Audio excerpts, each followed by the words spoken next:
Hello everyone, আমি সুচন্দ্রা। আমার নতুন একটা ব্লগে তোমাদের অনেক স্বাগত। পুরো ব্লগটা দেখো, আশা করি তোমাদের ভালোই লাগবে। এই ব্লগটা হলো শনিবার দিনের। সকালবেলায় উঠে পেঁয়াজ, ক্যাপসিকাম, কাঁচা লঙ্কা কেটে নিয়েছি। আজকে বানাবো ব্রেকফাস্টে একটু পোহা, তিনজনের জন্য। তো ওই পোহাটাই একটা বড় বাটিতে জল নিয়ে একটু ধুয়ে নিলাম। এই পোহাগুলো মানে চিড়েগুলো মোটা, তো অসুবিধা হয় না, আগের থেকেই ধুয়ে নিই। একটু পাতলা হলে ওই তরকারি টরকারি ভাজতে ভাজতে তখন ধুই। একটু বাদাম দিয়ে নিয়েছি, আর একটু ধনেপাতাও কাটতে হতো, সেটাও ধুয়ে নিয়ে এসে রাখলাম। এবার সর্ষে, জিরে, কারি পাতা, শুকনো লঙ্কা ফোড়ন দিয়ে দিয়েছি। একটু আদা দিলে গন্ধটা ভালো লাগতো, বাট ঘরে না আদা শেষ হয়ে গেছিল। বিকালে বাজারে বেরোবো বলে আর সকালবেলা সামনের দোকান থেকে আনিনি। তো কেটে রাখা পেঁয়াজ, ক্যাপসিকামও দিয়ে দিলাম। পোহার মধ্যে অনেক ভেজিটেবলস দিয়েই খাওয়া যায়, বাট অ্যাকচুয়ালি আমরা যখন মুম্বাইতে থাকতাম না, তখন স্পেশালি একটা পোহা পাওয়া যেত, সেটা হচ্ছে কান্দা পোহা। কান্দা মানে হচ্ছে পেঁয়াজ। পেঁয়াজের সাথে ওর মধ্যে আর তুমি অন্য কিচ্ছু পাবে না। হ্যাঁ, ধনেপাতা ফোড়নে যা যা দেয় সেগুলো পাবে, আর বাদাম পাবে, বাট আদার্স কোনো ভেজিটেবলস পাবে না। পেঁয়াজ দিয়ে দেবে, মানে প্লেটের উপরে পেঁয়াজ আর ঝুরি ভাজা দিয়ে সাজিয়ে দেবে। তো পোহা আমার রেডি হয়ে গেছে। ধনেপাতা লেবুর রস দিয়ে গ্যাসটা বন্ধ করে ঢেকে রাখলাম। এবার সরি, গ্যাস বন্ধ করিনি, কড়াইটাকে নামিয়ে ঢেকে রাখলাম। ওদিকে আমার আর সন্দীপের জন্য একটু কফির জলও বসিয়ে দিয়েছি। মাঝে মাঝে ব্ল্যাক কফি খেলে মাইক্রোওয়েভে জল গরম করে নিই, বাট আজকে গ্যাস জ্বালানো ছিল বলে ভাবলাম গ্যাসেই করে নিই। আর এদিকে আমাদের প্লেটগুলো আগে নিয়ে গেছি। চিনির জন্য একটু চামচ ধুচ্ছিলাম বলে চিনিটা সে এতক্ষণে ব্যস্ত হয়ে গেছে, ওর প্লেট কেন আনা হয়নি। স্লেটটা তো কিনে দিয়েছি, তোমাদেরকে দেখিয়েছিলাম। স্লেটের অবস্থা এখন খারাপ, একটু গুছিয়ে গেছে, তাও আমি একটু সরিয়ে সরিয়ে রাখছি বলে থাকছে। এই দেখো, হাতে নিয়েছে, এখানে অ্যাবাকাসের মতন যে বাটনগুলো ছিল ওগুলো সব তুলে দিয়েছে। পেনের ব্যাক সাইডটা কোথায় তুলে ফেলে দিয়েছিল, এখন যদিও পেয়ে গেছি। পরে আবার আমি ওটাকে আঠা দিয়ে আটকে দিয়েছি। আর যে ডাস্টারটা ছিল, ডাস্টারও ছিঁড়ে টিড়ে দিয়েছে। যাকে ওর জিনিস, যে কদিন ও টেকায়। তো চিনি রানিও পোহা টোহা খাচ্ছে, বাট চিনি ওই বাদামগুলো খেতে চায় না। তো আজকে সকালবেলা যখন ওকে দিচ্ছিলাম না, বাদামগুলো আর বাছিনি। তাই বললাম ও যখন খাবে, খেতে খেতে বাদামগুলো ও নিজেই আমাদের হাতে তুলে দেবে, বা আমি আর সন্দীপকেও খেয়ে নেবো। তো অলরেডি বসে বসে তারপরে ওই নিজে নিজেই বাদাম বেছে তারপরে খেয়েছে। আর এদিকে না আজকে রান্না করব হচ্ছে গাঠি কচু দিয়ে চিংড়ি মাছ। তো পেঁয়াজ, সর্ষে মানে ফোড়ন দিয়েছিলাম তেলের উপরে, জিরে আর শুকনো লঙ্কা আর তেজপাতা। আর এদিকে পেঁয়াজ টেয়াজ দিয়ে আদা রসুন বাটা দিয়ে কষিয়ে নিয়েছি। দেন নর্মাল যে বেসিক মশলাগুলো হয় ওগুলো দিলাম, টমেটো কুচি, নুন দিয়ে আর একটু কষিয়ে নিলাম। আগে থেকেই গাঠি কচুটা একটু সিদ্ধ করে নিয়েছিলাম, আর সাথে আলুটাও। এবার আলু আর গাঠি কচুটা না একটু তেলের উপর হালকা ফ্রাই করে নিলে আরো ভালো লাগে খেতে। বাট যেহেতু সময় কম থাকে, তো সকালবেলা ছুটির দিনে চিনিও ওঠে একটু দেরি করে, আমিও উঠেছি একটু দেরি করে, তো ওই জন্য একবারই সব সিদ্ধ টিদ্ধ করে নিয়েছিলাম। ঝোল একটু গরম জল দিয়ে দিলাম, বেশি ঝোলের তো জলের দরকার নেই, কারণ সবই সিদ্ধ করা। যেটুকু ঝোল দরকার দিয়ে ওই নুন মিষ্টি সব দিয়ে, চিংড়ি মাছ ভেজে রেখেছিলাম, দিয়েছি গরম মশলা। এবার ধনেপাতা ঘি দিয়ে গ্যাসটা বন্ধ করে ঢেকে রাখবো। আর কিছু রান্না করার নেই, কারণ গতকালকে ডালটা পুরো রয়ে গেছে, কারণ রাত্রিরে রুটি খেয়েছিলাম, তো ডালটার ফ্রিজ থেকে বেরই করিনি। তো ওই ডালটাকে আজকে শেষ করতে হবে। আর সাথে খাওয়ার সময় পাঁপড় করে নেব। তো রান্না বান্না তো হয়ে গেছে মোটামুটি, এই ছিল। এখন ভাত বসাবো আর চিনিকে একটু ফল দেবো। তো বেদানা ছাড়িয়ে নিয়েছি, চিনিটানি বেদানা টেদানা খাবে। সকাল থেকে আর আজকে এদিকে আসার সময় পাইনি, যেহেতু একটু দেরি করে উঠেছিলাম। আর বাইরের ওয়েদার ভীষণ ভালো, মেঘলা হয়ে রয়েছে, মাঝে মাঝে ঝিরিঝিরি বৃষ্টিও হচ্ছে। সমস্ত দিকে তাকালেই এত সবুজ সবুজ বর্ষাকালে দেখা যায় না, এই জন্য আমার বর্ষাকাল খুব ভালো লাগে। হ্যাঁ, বাট বেরোতে টেরোতে হলে খুব অসুবিধা হয় কন্টিনিউ বৃষ্টি হতে থাকলে। দেখো গাছে ক্যাপসিকামটা আস্তে আস্তে বেশ বড় হচ্ছে। তবে এই গাছে জানো তো, ক্যাপসিকাম কিন্তু খুব বেশি বড় হবে না। এক তো আমি প্রথম কথা যত্ন করতে পারি না, দ্বিতীয় কথা হচ্ছে কি ওই টবগুলো ছোট ছোট, তো খুব বেশি বড় হবে না। তো তারপরে সন্দীপ ঘর মুছছে, আমি চিনিকে স্নান করিয়ে নিয়ে এসে বসেছি। চিনির কিছু স্কুল থেকে হোম টাস্ক দিয়েছিল, দুটো খাতা একটা বই, ওগুলি আর কি কমপ্লিট করালাম, যে এখনই করে নিক, বিকালবেলা আবার একটু বেরোলে তারপরে সন্ধ্যেবেলা এসে যদি আর না করতে চায়। তো এই আর কি বসে বসে করিয়ে দিচ্ছিলাম। আর লেখা তো শেখানো না, এ হাজার একটা ট্যান্ট্রামস। আমি যদি মানে তোমার কার্ভটাকে লেফটে বলি, ও রাইটে করে। তো তারপরে চিনি খেয়ে দিয়ে ঘুমালো, আমরাও খেয়ে দিয়ে বাসন টাসন ধোয়া হয়ে গেছে। ফার্স্ট ক্রাই থেকে দুটো পার্সেল এসেছিল, ভাবলাম তোমাদেরকে দেখাই। গতকালকে চিনির জন্য একটা টোগলা লোশন কিনেছিলাম, টরেন্ট ফার্মা, তোমাদেরকে দেখিয়েছি। আর এবার ওর বডি ওয়াশটাও আমি চেঞ্জ করলাম। বললাম ও তো সেবামেড আর সেটাফিল মাকে ছোটোর থেকে, আমি বোর হয়ে গেছি ওই একই জিনিস ইউজ করাতে করাতে। তাই ডক্টরকে জিজ্ঞাসা করেছিলাম কোনটা ভালো হবে, তো উনি বললো স্পু, তারপরে আটোগলা, এগুলো টরেন্ট ফার্মারই, তো ওটা নিয়ে নিয়েছি।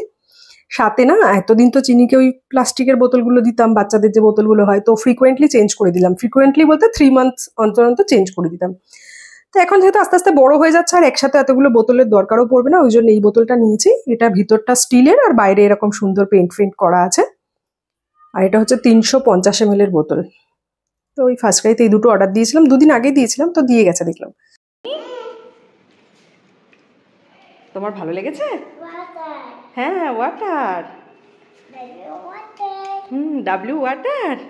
আচ্ছা, তুমি তো মামাকে থ্যাংক ইউ বললে না? মামা গিফট দিল, থ্যাংক ইউ বলো। আমি খুলে দিচ্ছি, তুমি থ্যাংক ইউ বলো আগে। চিনি এ পেরে গেছে তো।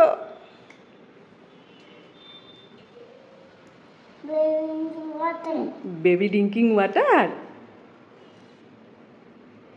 তুমি মাম্মিকে থ্যাংক ইউ বলো নি, মাম্মি দুঃখ পেয়েছে, মাম্মি স্যাড। থ্যাংক ইউ বলো, গিফট দিয়েছে না মাম্মি তোমাকে।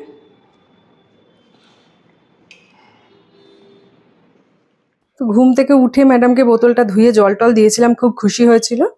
আর খুশির চোট আমাকে একবারও থ্যাংক ইউ বলেনি, বাট রাত্রিরে শুতে যাওয়ার সময় বলেছিল। তো চিনিকে সন্ধ্যাবেলা টিফিন খাওয়ানো হয়ে গেছে, আমরা একটু বেরোচ্ছি, বাইরে এখনো সন্ধ্যা হয়নি, কিন্তু এখন কটা বাজে বলতো, 6:45 মতন বাজে।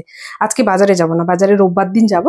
আজকে এসছি কয়েকটা বাসনপত্র কিনবো। আমার কাছে না খুব বেশি নিরামিষের বাসন নেই, হাতে গোনা একটা কি দুটো, একটা হাতা, একটা সসপ্যান, আর একটা ওই বাটিতে যেটা পুজো আচ্ছার সময় সাবু মাখি ওইটা।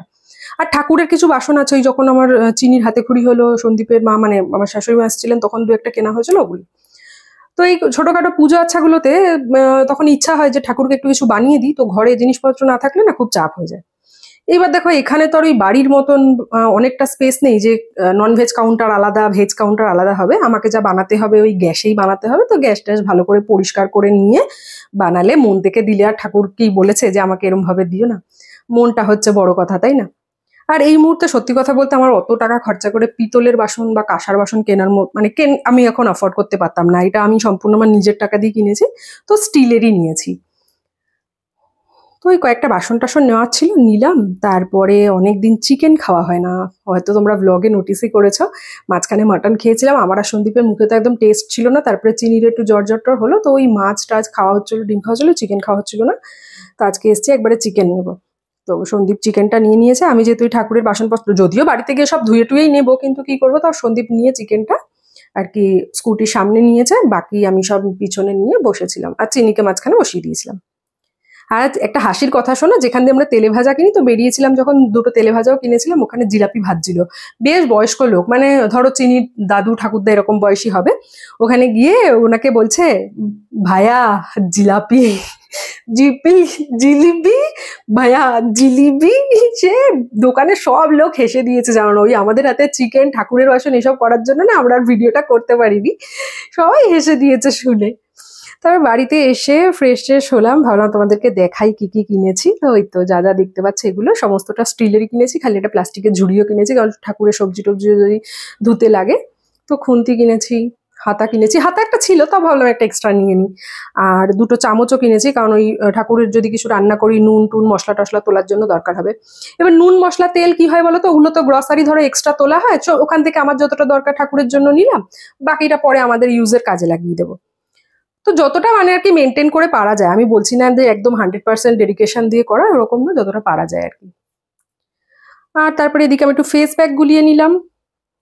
ফেস প্যাকটা এখন আমি একটু মুখে লাগাবো, দেন 10-15 মিনিট বসবো, শুকিয়ে যাবে। আজকে একটু এর জন্য পাতলা করে গুলিয়েছি যাতে তাড়াতাড়ি শুকিয়ে যায়। তারপরে চিনিকে যাব খাওয়াতে। আর এই হেয়ার ব্যান্ডটার কথা অনেকে জিজ্ঞাসা করছিল, এটা অ্যাকচুয়ালি হেয়ার ব্যান্ড না, হেড ব্যান্ড। এটা যে কোনো অনলাইন সাইটে পেয়ে যাবে, বাট এটা চিনি গিফট পেয়েছিল। আমার কাছে আরো এরকম দু একটা ফাঙ্কি আছে, যেগুলো আমি হচ্ছে মিনিসো থেকে কিনেছিলাম অফলাইন। তো মুখে লাগানো হয়ে গেছে, আজকে একটু পাতলা করে লাগিয়েছি যাতে তাড়াতাড়ি শুকিয়ে যায়। চিনি রানী খেলাধুলা করছে, আর স্লেটটা এখন বললাম দুদিন একটু ওটার বেশি কদর থাকবে, যেখানেই যাচ্ছে স্লেট নিয়ে যাচ্ছে। তো চিনি রাত্রিবেলা একটু খাবে ভাত ভাজা বা ফ্রাইড রাইস যাই বলো, ওই ডিম আলু দিয়ে ভেজেছি, আর অর্ধেক কাঁচা লঙ্কা একটু দিয়ে দিয়েছিলাম। ম্যাডাম তোমার একটু ঝাল ঝাল পছন্দ করে। আর এই ব্লগটাও শেষ করবো, তোমাদের কেমন লাগলো জানিও কিন্তু, টাটা।